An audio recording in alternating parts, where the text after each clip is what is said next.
At some point in life, often after repeated disappointments or emotional exhaustion, you begin to notice a painful pattern. The moments that hurt you the most are rarely caused purely by what happened. They are caused by what you expected, what you hoped for, and what you believe should have been different.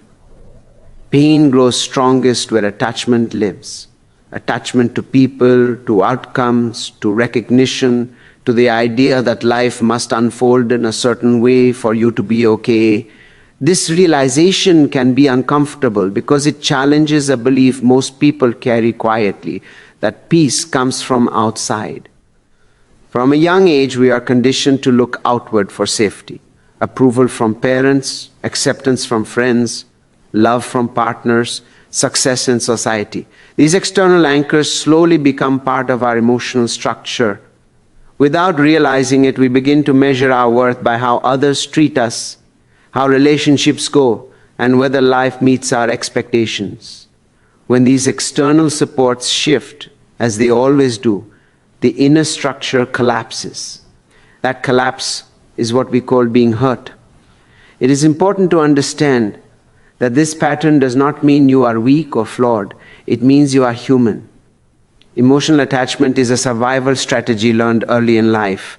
Depending on others once ensured safety, belonging, and care. But what once protected you can later imprison you if it is never questioned. When your sense of stability depends on something you cannot control, pain becomes inevitable.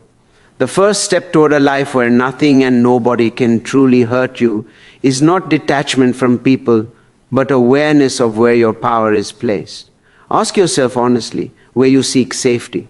Is it in someone's approval, in being understood, in not being abandoned, in being chosen? Wherever your sense of I am okay depends on an external condition, vulnerability is created. That vulnerability is not wrong, but it is unconscious. Awareness changes the relationship with pain. Instead of seeing hurt as something others do to you, you begin to see it as a signal that a part of you has outsourced its value. This shift alone is transformative. It returns responsibility without blame. You are not accusing yourself. You are reclaiming ownership. This stage is not about becoming emotionally closed or independent in a harsh way. It is about internal grounding. Learning to separate your identity from what happens to you. Learning that disappointment does not define you. Rejection does not reduce you, and loss does not erase you. These things hurt deeply, but they do not destroy your core unless you have tied your core to them. When you see this clearly, something subtle but powerful happens. You stop asking, why did this hurt me so much? And start asking, what part of me was depending on this to feel whole? That question does not weaken you. It strengthens you. Because once you see where your power has been placed, you gain the ability to bring it back. This is the beginning of emotional freedom. Not the absence of pain, but the end of being controlled by it. Once awareness has revealed where your emotional pain truly comes from, the next stage is learning how to reclaim your inner authority. This is where real change begins. Many people believe that healing means protecting yourself from being hurt again by becoming harder, colder, or emotionally distant. But that approach only builds armor around wounds that were never resolved. True safety does not come from walls. It comes from solidity. Inner authority develops when you stop negotiating your worth with the outside world. This does not mean you stop caring about people or relationships. It means you stop using them as proof of your value. When your sense of self is stable, praise feels pleasant but unnecessary. Criticism feels uncomfortable but not devastating. Rejection stings, but it does not collapse your identity. This shift changes everything. To reach this point, you must confront one of the most difficult truths of emotional life. No one is responsible for regulating your inner state except you. This can feel unfair at first. After all, others can behave cruelly, betray trust, or leave unexpectedly. But emotional sovereignty does not deny this reality. It simply recognizes that while you cannot control what others do, you can control how deeply their actions define you. Pain intensifies when events are interpreted as statements about who you are. When someone leaves, the mind often translates it as, "I was not enough." When someone disrespects you, the meaning becomes, "I am not valued." These interpretations are rarely facts. They are conclusions drawn by an insecure part of the self that learned long ago too. Equate acceptance with survival. Reclaiming authority means questioning these internal narratives instead of automatically believing them. This process requires emotional honesty. You must allow yourself to feel hurt without letting hurt rewrite your identity. Many people try to bypass this stage by forcing positivity or spiritual ideas too early. That only buries unresolved pain. Strength grows when you can sit with discomfort, name it accurately, and refuse to let it define you. This is not passive endurance. It is conscious containment. As inner authority strengthens, boundaries begin to form naturally. Not as rigid rules, but as clarity. You no longer tolerate disrespect, not because you are angry, but because it no longer aligns with who you are. You walk away from situations that drain you without needing to explain yourself. You choose relationships that are mutual rather than transactional. These choices are not reactions. They are expressions of self-respect. This stage also transforms how you relate to uncertainty. When your safety no longer depends on outcomes, you become more willing to face the unknown. You take emotional risks without being reckless. You love without losing yourself. You engage without clinging. This balance is rare and it is powerful. Nothing and nobody can truly hurt you at this level because pain no longer determines your direction. It may still arise, but it does not rule you. You experience life fully without surrendering your center. That is what inner authority feels like.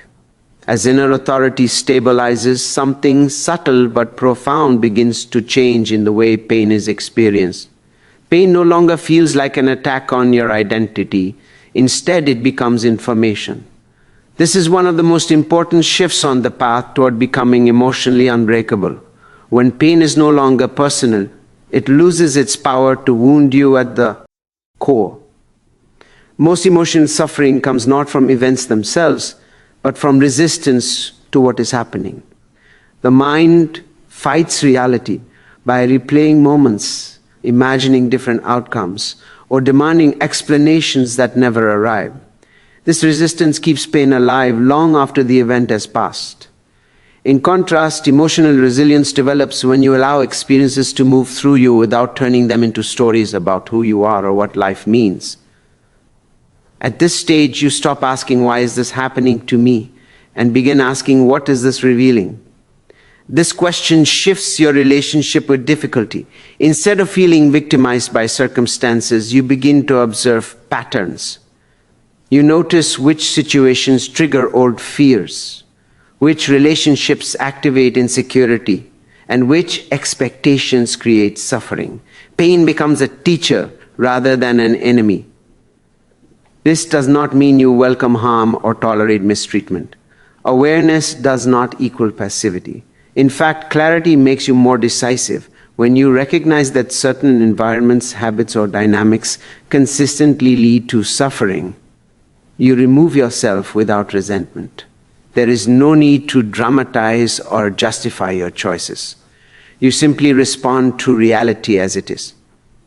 One of the most liberating aspects of this phase is the collapse of emotional dependency. You no longer need others to behave a certain way for you to feel okay. Approval loses its grip. Validation becomes optional.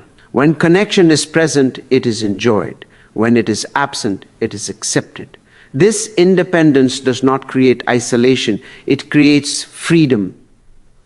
As emotional maturity deepens, you also develop a greater capacity for compassion. Because you are no longer defending your ego, you can see others more clearly. You recognize that most harmful behavior comes from unresolved pain rather than intent. This understanding softens resentment without requiring reconciliation.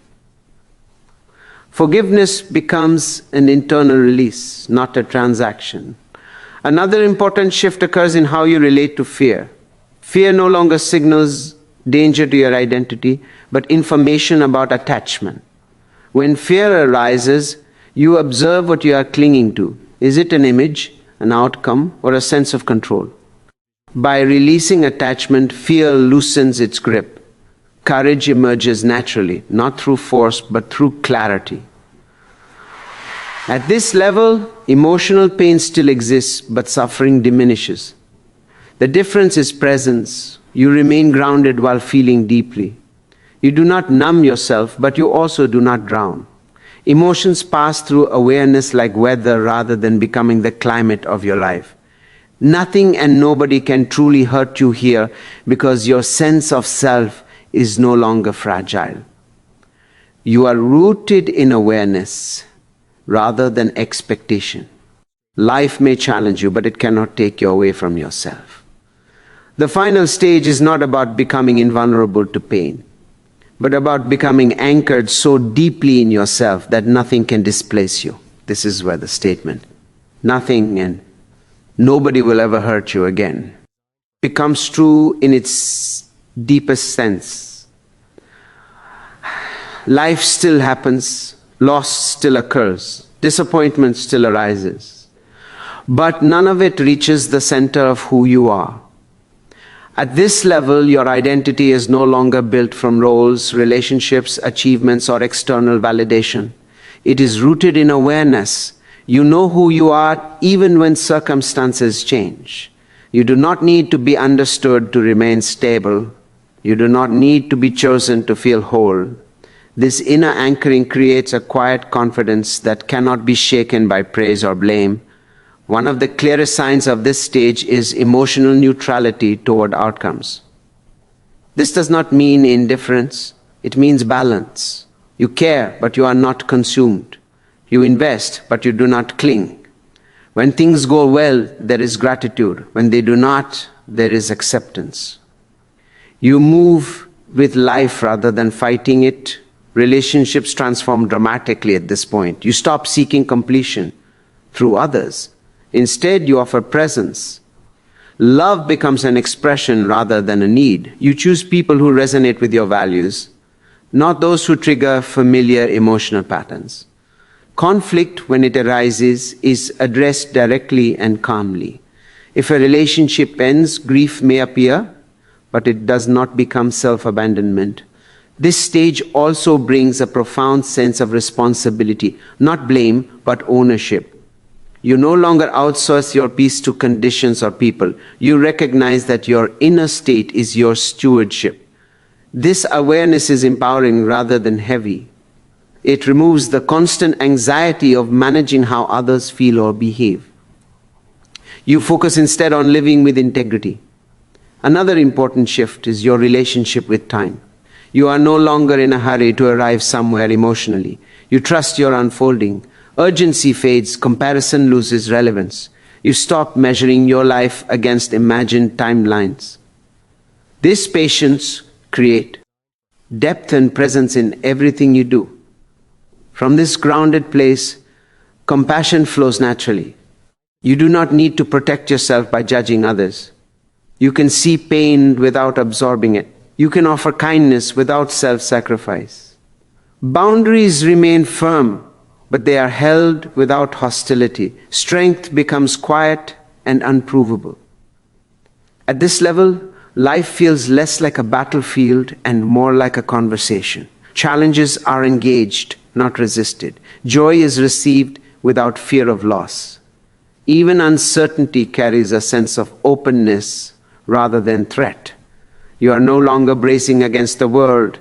Nothing and nobody will ever hurt you again, not because the world has become gentle, but because you have become whole. You are no longer living from wounds that can be touched. You are living from awareness that cannot be taken away.